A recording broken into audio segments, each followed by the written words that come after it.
Welcome to the Kino Cave, and we're back with the X-Men reviews, talking about X-Men Apocalypse. Before I get into the meat of this video, I would just like to mention that I recently started a podcast with my girlfriend Kiki. That's her online name, and it's called the Having Notions podcast. It's on Spotify and YouTube.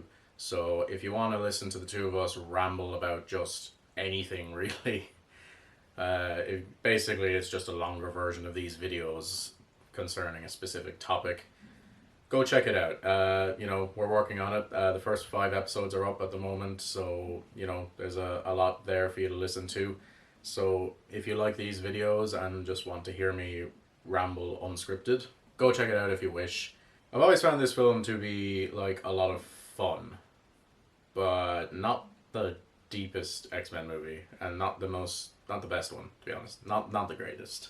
It's not the best X-Men movie by a lot. I guess I better preface this again. Bryan Singer, he's a piece of shit. None of this praise goes towards him because he's a dickhead, and this movie isn't even that good anyway. So, there you go. Now, I really like the opening titles to this movie. It's like it starts in like ancient Egypt, and then the X thing comes up, and it's like going through like a million X's, but it's like all different periods in history, and it keeps going, and the style keeps changing with the periods in history, and then it comes up to like the present day. That's awesome. That's so cool. I love that. I think in terms of style and like the story and the characters, this is a sequel to First Class. This is X-Men First Class 2. There's a lot taken from Matthew Vaughn. A lot of the characters from First Class come back, like what's his name, Alex Summers, and a lot of plot points are brought from that. Maureen McTaggart is back. This is a First Class sequel, definitely. It's not a First Class sequel, it's a sequel to First Class. This movie's not good. It's pretty good, it's not that bad. And yeah, I think this film looks good. Like, the lighting is pretty good. It's not amazing. It's pretty good. Color grading is good. Color grading is a somewhat underappreciated part of film, so it's not bad. You know what? Color grading is only notable when it's really bad. Good color grading is not noticed. I think the Quicksilver bit, the Sweet Dreams bit, it's good. Like, I was looking at it and I'm like, this. But then I was watching it and I'm like, no, this is actually really good. I think I'm just so desensitized to it because it's like the only thing that people talk about when they're talking about X-Men anymore. Like, remember how good that bit was? That was such a good bit. I'm like, yeah. Watched it like 100 times. I've watched people talk about how good it is for years now. And yeah, it's good, but I guess I just want more now. I want better super speed stuff. Joe, I mentioned this when I talked about Days of Future Past. Go watch the episode of The Flash in season 4 called Enter Flash Time. That's the best example of super speed, like in terms of examining those powers. I appreciate that Apocalypse, the character, is a fully practical thing. People hate it. Like, I was listening to the Weekly Planet's review of it from when it came out, and they hated it. I like it. I like that it's practical. I like that it's makeup. Yeah, I know Apocalypse is supposed to be huge, but I think this works. I, like that it's makeup and it's a big suit and stuff, and, I like that Oscar Isaac is able to, like, actually act. Almost makes me wish they did that with characters like Thanos, just saying. I think it's hilarious that in the space of, like, 10 minutes, Apocalypse stresses out Charles Xavier so much that his hair falls out all at once. Like, people don't like that. Again, people don't like that that's the reason why he's bald. I think it's very funny. Maybe it's not supposed to be. It's probably not supposed to be. But I like it. Running out of good stuff to talk about, but I think that the costumes at the end are incredible. Like, they're actually incredible. And it's criminal that they're only in the ending scene of this movie and not carried into other movies. Or not in this movie from the beginning. Because holy shit, they're exactly what, like, we wanted. I think now, by today's standards, we're kind of looking for a bit more because superhero costumes are getting a bit better. Like, Pattinson's Batman looks amazing. The Fantastic Four costumes look good for what they are at the moment. The Superman costume looks pretty good, not amazing, but pretty good. We're definitely going in the right direction. So I think people are a bit kind of, judgmental of this era. But I really love these costumes. I think they're just exactly what we needed in 2016. Here's like a complaint that I think only I've ever talked about, but it's one that I've had since I first watched these movies. Because they do the same scene from X-Men Origins, and I think I brought it up when I talked about that movie. In X-Men Origins, when Scott Summers is like, I think there's something seriously wrong with my eyes. And the teacher gives him so much grief over it. Like he's like, oh well, Scott, do you know what? You can go to the bathroom, but then you're gonna have to go to the principal's office because this is not on. You're interrupting my class, and it's like, what? This kid, like, because he's like aggressively rubbing his eyes, like there's clearly something wrong with him, but he still gets shit from the teachers, and this happens pretty much exactly the same. Where okay, he's caught talking to someone in class, but then he's like, I need to go to the bathroom. There's something wrong with my eyes. And the teacher once again is like, well, you know what? You can stay back after class and do lines or whatever. Like punishing him when there's clearly something medically wrong with him. Does nobody else get like hung up on this thing in the movie? It's just weird that they did it twice though, right?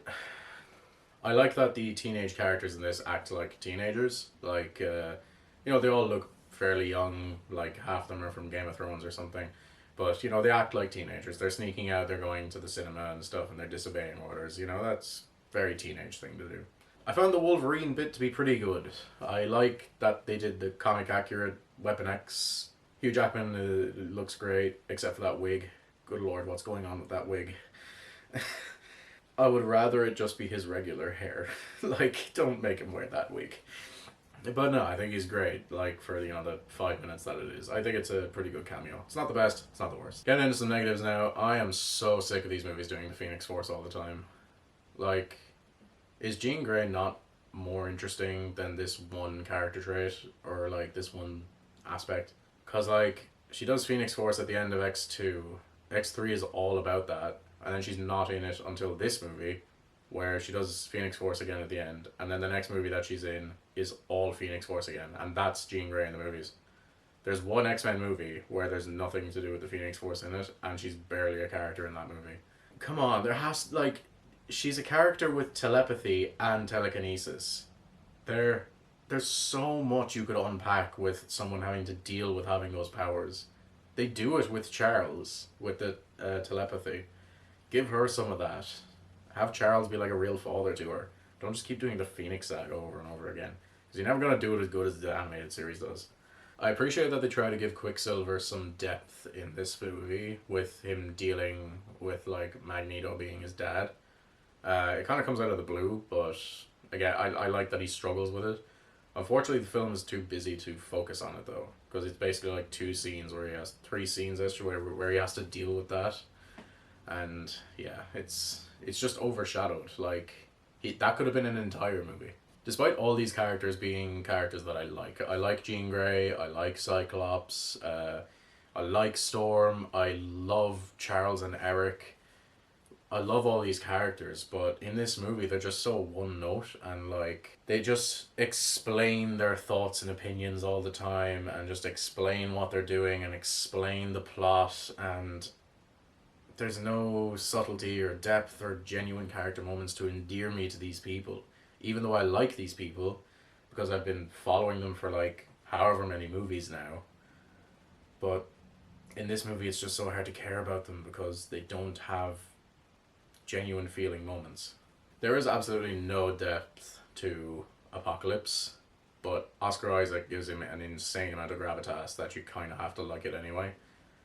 Because, like I said, there's no depth to him. Like, he wants to control all the minds of the world and rule the world that way. And that's, like, basically it. Like, that's his plan. And, like, there's very little to that. But Oscar Isaac sells it so well that you kind of don't mind. Jennifer Lawrence has given up, finally. She doesn't want to sit in the makeup chair, so they wrote a character reason as to why she won't do that, even though that's the thing she struggled with in First Class. And yeah, she just relearns the same lesson again. Good on you, Jennifer Lawrence. Real great fucking work there. I'm sorry. Look, I don't necessarily hate the woman. She's actually really good in No Hard Feelings. I liked her in that. She's a good actress, but she just doesn't give a fuck anymore since she got that Oscar. Charles Xavier is still incredible, largely because of James McAvoy and his relationship with Eric Lensher. But yeah, I absolutely love him in this. Like, I love James McAvoy's version of Professor X in every single movie he's in. Like, McAvoy is one of my favorite actors ever. I can't wait to go see Speak No Evil, that film that he's in. It's getting a lot of good reviews, getting a lot of traction, and I'll go anything. I'll go to anything that he's in. He's one of my favorite actors of all time. Like, at least definitely one of my favorite actors working today. It's probably him and Robert Pattinson. Because Robert Pattinson is also good in any movie he's in, regardless of the quality of the movie.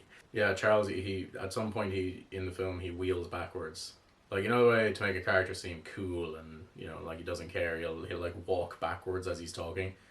But Charles is in the wheelchair, so he wheels backwards. I don't know why. It's just so funny to see him wheel backwards as he's talking to Hank. I'm not like, you know, trying to make like any ableist joke or anything. It's just really funny that he's wheeling backwards, like he's reversing around everywhere. I kind of want him to do that in like just all the time for no reason. He's just reversing everywhere. Easily the best character in this movie is Eric Lensher. Michael Fassbender acts it incredibly well. He's another one of my favorite actors working today. He's amazing in the Alien movies that he's in. He's even good in fucking Assassin's Creed. Like, I wish he had a better movie to work with that, because he would have crushed that movie. But he's incredible in this as well. Magneto is such a great villain, such a great like character in general, because he's not always a villain.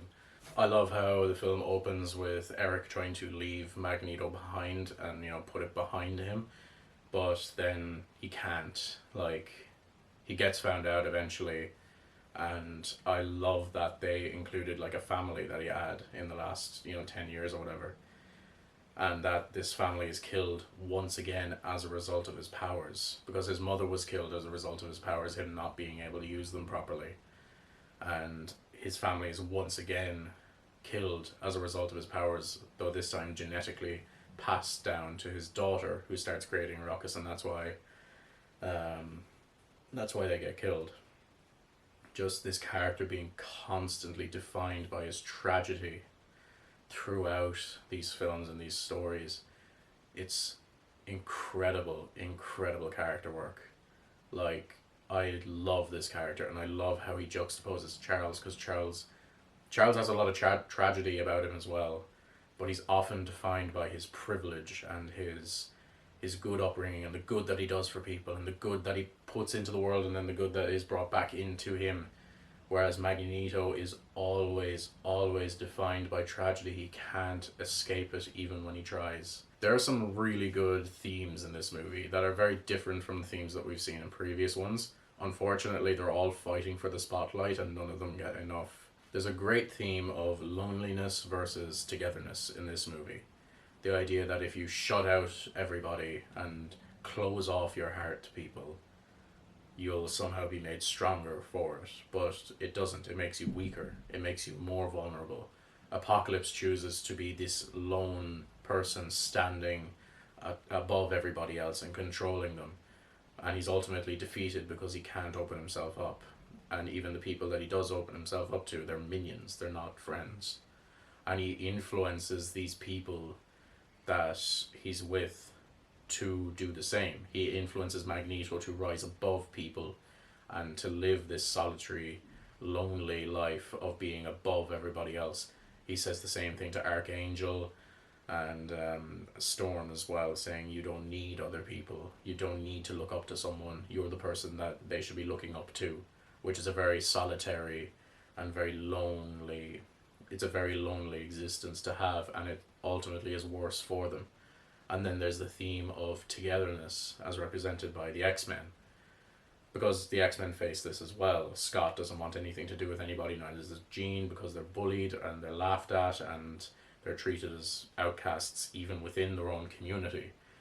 And they think that living this lonely, solitary life and not giving a shit about anybody is going to help them be strong, but it doesn't. And when they open themselves up to each other and to other people and the other X-Men, it makes them stronger, in a literal sense with Jean Grey.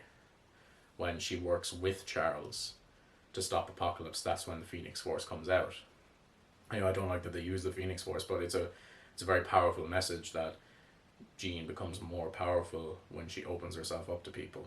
And there's the idea then that if you shut yourself out, the pain will only grow. And if you allow yourself to love and you open yourself up, even though pain might come with that, you'll always heal when you open yourself up to love. It's a fucking fantastic theme, but unfortunately, it's not in this movie enough. It needed to be just this. There was also then the theme of people becoming over dependent on machines. That's kind of Apocalypse's whole deal, is that people have put too much faith in machines and governments and institutions that they don't fully understand. Apocalypse wants to tear all of that away and strip it back and create something that people can trust, which is obviously bullshit because he just wants to control. But there is this idea that, our over dependence on technology and the system is our ultimate downfall. And that's really interesting. It's not explored at all. And so then this film just wants to try and balance themes, character relationships, action and comedy and fun and mash it all in together, and it just doesn't work. It also wants to pay homage to previous films like X-Men First Class while also setting up future films and, paying, somehow paying homage to films that take place in the future. There's too much going on in this movie. There's just way too much going on. I enjoy it because I think it's fun, but ultimately this film has way too many problems to really get into.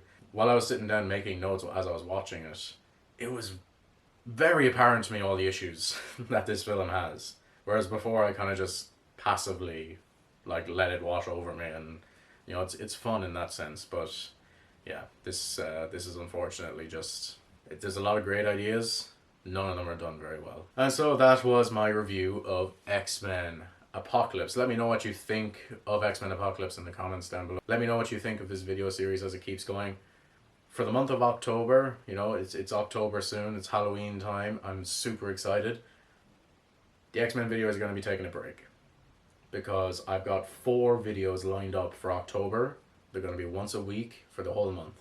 And then I think in November it's probably going to be just X-Men reviews. I'm going to try and wrap up this series before 2025.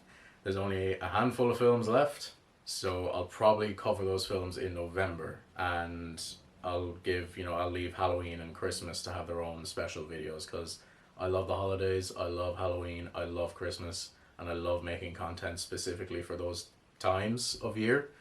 So the X-Men videos are going to be taking a bit of a break for October. They'll be back in November with Logan, one of my favorite films of all time. And then Dark Phoenix and New Mutants, which I have thoughts on. With all that being said, subscribe if you want to see more videos like this. Subscribe to see All Hallows Kino, the 2nd annual All Hallows Kino, where I talk horror content, Halloween content all month long. Stick around for that. Have a great day.